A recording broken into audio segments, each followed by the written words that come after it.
आज बनाएंगे restaurant style मलाई कोफ्ता। कोफ्ते इतने ज्यादा सॉफ्ट बने हैं कि मुंह में डालते ही घुल जाएं। और इन कोफ्तों को डीप फ्राई भी नहीं किया है। घर में छोटी मोटी पार्टी हो, गेस्ट आने वाले हो या कुछ बहुत स्पेशल खाने का मन हो तो ये बहुत ही इजी तरीके से बनने वाले सुपर सॉफ्ट एकदम रेस्टोरेंट स्टाइल मलाई कोफ्ता मस्ट ट्राई रेसिपी है। यहाँ पर मैंने 1 लीटर दूध का पनीर बना लिया था जो कि लगभग 200 ग्राम है। साथ में 2 उबले हुए आलू ले लिए हैं। अगर आप मार्केट का पनीर लेते हैं तो उसको कद्दूकस कर लीजिए। घर का पनीर लेते हैं तो इस तरह से क्रम्बल कर लीजिए। आलू को कद्दूकस कर लिया है और पनीर और आलू को अच्छे से मिक्स कर लेंगे।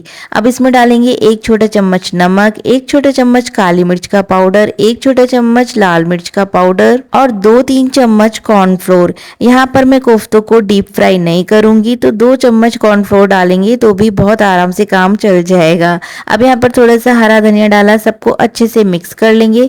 अगर आप कोफ्तों को डीप फ्राई करते हैं तो फिर इसमें बाइंडिंग के लिए कॉर्नफ्लोर थोड़ा अच्छे से डालना पड़ेगा जिससे कि कोफ्ते तेल में जाके फटे नहीं। लेकिन मैं यहाँ पर कोफ्तों को डीप फ्राई नहीं कर रही हूँ तो इनको फटने की कोई टेंशन नहीं है। तो सिर्फ 2 चम्मच कॉर्नफ्लोर में भी ये आराम से सिक जाएंगे। अब यहाँ पर मैंने सभी मिक्सचर की छोटी छोटी गोलियां बना ली हैं और इस तरह से सभी कोफ्तों को बना करके तैयार कर लिया है। अब इनको हम सेकेंगे अप्पे पैन में। अप्पे पैन में यहाँ पर मैं देसी घी डाल रही हूँ। देसी घी से इनका टेस्ट बहुत अच्छा आता है। कोफ्ते पैन में डालने के तुरंत बाद ही नहीं पलटने हैं, थोड़ी देर इन्हें सिकने देना है। जब ये थोड़ा सिक जाएंगे इसके बाद इनको अलट पलट कर दोनों साइड से अच्छी तरह से सेक लेंगे। अब देखिए कोफ्तों का कलर गोल्डन ब्राउन कलर का हो गया है और ये काफी अच्छी तरह से सिक गए हैं और ये बहुत ही ज्यादा सॉफ्ट भी होते हैं कोफ्ते। अब यहाँ पर ग्रेवी की तैयारी कर लेते हैं। तो 2 प्याज, 2 टमाटर, लहसुन, धनिया की डंठल, इन सबको मैंने रफली चॉप कर लिया है। पैन में तेल गरम होने रखा, इसमें जीरा, कुछ साबुत खड़े मसाले जैसे कि तेज पत्ता, 2 हरी इलायची, 1 बड़ी इलायची, दालचीनी का टुकड़ा और इसमें मैंने प्याज, टमाटर, लहसुन, धनिया का डंठल सब कुछ डाल के और अब इसमें थोड़ा सा मैं नमक डाल दूंगी और अब इनको फ्राई करना है। यहाँ पर मैंने प्याज टमाटर को ज्यादा बारीक चॉप नहीं किया है, रफली चॉप ही किया है क्योंकि अभी इन सबको हमें पीस करके इनका प्योरे बनाना है। जब ये थोड़े फ्राई हो जाएंगे तो अब यहाँ पर मैंने 10-12 काजू और कुछ मस्क मेलन सीड्स ले लिए हैं। आप चाहे तो सिर्फ काजू या फिर सिर्फ मस्क मेलन सीड्स डाल सकते हैं या फिर दोनों को ही डाल सकते हैं। इससे ग्रेवी में बहुत ही रिच फ्लेवर आएगा और बहुत ज्यादा टेस्टी बनेगी। अब इन सभी चीजों को अच्छी तरह से फ्राई कर लेंगे और अब यहाँ पर प्याज टमाटर सब कुछ अच्छे से फ्राई हो गया है। इन्हें ठंडा होने देंगे। तेज पत्ता निकाल करके अलग कर लिया है और जब ये सब ठंडा हो जाएगा तब एक मिक्सी के जार में डाल करके इसका बारीक पेस्ट बना करके तैयार कर लेंगे। यहाँ पर मैं पानी वगैरह कुछ भी नहीं डाल रही हूँ, बिना पानी डाले ही इसे अच्छी तरह से पीसेंगे और इसका एकदम फाइन पेस्ट बना करके तैयार कर लिया है। अब जिस पैन में इन सबको फ्राई किया था उसी पैन में वापस से ये पेस्ट डालेंगे। साथ में 2 से 3 चम्मच यहाँ पर मैं देसी घी डाल रही हूँ जिससे बहुत अच्छा इसमें टेस्ट आएगा। अब यहाँ पर बेसिक मसाले जैसे कश्मीरी लाल मिर्च पाउडर, हल्दी पाउडर, धनिया पाउडर, भुना जीरा पाउडर, ये सारे मसाले डाल देंगे। गैस की फ्लेम को ऑन कर देंगे और अब इस ग्रेवी को हमें फ्राई करना है। इसमें वैसे भी सारी चीजें ऑलरेडी फ्राई हैं तो बहुत ज्यादा टाइम नहीं लगेगा।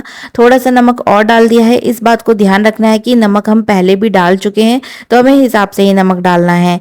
और अब जब ये सब फ्राई हो जाएगा तो इसमें जरूरत के हिसाब से पानी मिला देंगे। जितनी थिक ग्रेवी हमें चाहिए उस हिसाब से यहाँ पर हम पानी मिला देंगे और थोड़ा सा जब इसमें बॉयल आ जाएगा तो मैं यहाँ पर फ्रेश क्रीम डाल रही हूँ। आप यहाँ पर घर की बनी हुई ताजी मलाई का भी इस्तेमाल कर सकते हैं या फिर यहाँ पर फ्रेश क्रीम डाल सकते हैं। क्रीम को अच्छे से मिक्स कर लेना है। ऊपर से क्रश करके कसूरी मेथी डालेंगे और अब यहाँ पर ग्रेवी को बहुत ज्यादा रिच फ्लेवर देने के लिए मैं यहाँ पर डाल रही हूँ बारीक चॉप्ड काजू और किशमिश। आप चाहे तो कोफ्ते की स्टफिंग कर सकते हैं काजू किशमिश से, लेकिन इस तरह से ग्रेवी में जब ड्राई फ्रूट डालते हैं ना बहुत ही अच्छा टेस्ट आता है। जब मुंह में इसके छोटे छोटे चंक्स आते हैं ना बहुत ही मजा आता है खाने में। लास्ट में यहाँ पर थोड़ा सा गरम मसाला और डाल रहे हैं जिससे कि बहुत अच्छा फ्लेवर आएगा। फ्रेश कटा हुआ हरा धनिया डाल दिया है। तो ये ग्रेवी बनकर के एकदम तैयार हो गई है। अब इसको हम गर्मा गर्म ही सर्व करेंगे। तो हम क्या करेंगे, पहले ग्रेवी को इस तरह से सर्व कर लेंगे और ऊपर से कोफ्ते डालेंगे। अगर आप कोफ्ते ग्रेवी में मिक्स कर देंगे तो क्या है, कोफ्ते बहुत ज्यादा सॉफ्ट होते हैं तो थोड़ी देर बाद ही ये ग्रेवी में घुल जाते हैं। इसलिए सर्विंग के टाइम इस तरह से आप ऊपर ऊपर से कोफ्ते डालिए। पहले सर्विंग बाउल में गरम गरम ग्रेवी सर्व करिए, ऊपर से कोफ्ते डालिए और अब गार्निश करेंगे फ्रेश मलाई से, कटे हुए धनिया के पत्ते से, थोड़े से काजू और किशमिश चॉप डाल दिए हैं, बहुत ही रिच फ्लेवर आ जाएगा इससे। और अब मैं इसमें डाल रही हूँ थोड़ा सा मिर्ची वाला घी। ये क्या चीज है, घी को थोड़ा सा गर्म कर दिया और उसमें आधा चम्मच काश्मीरी लाल मिर्च पाउडर डाल दिया, तो ये मिर्ची वाला घी बन गया है।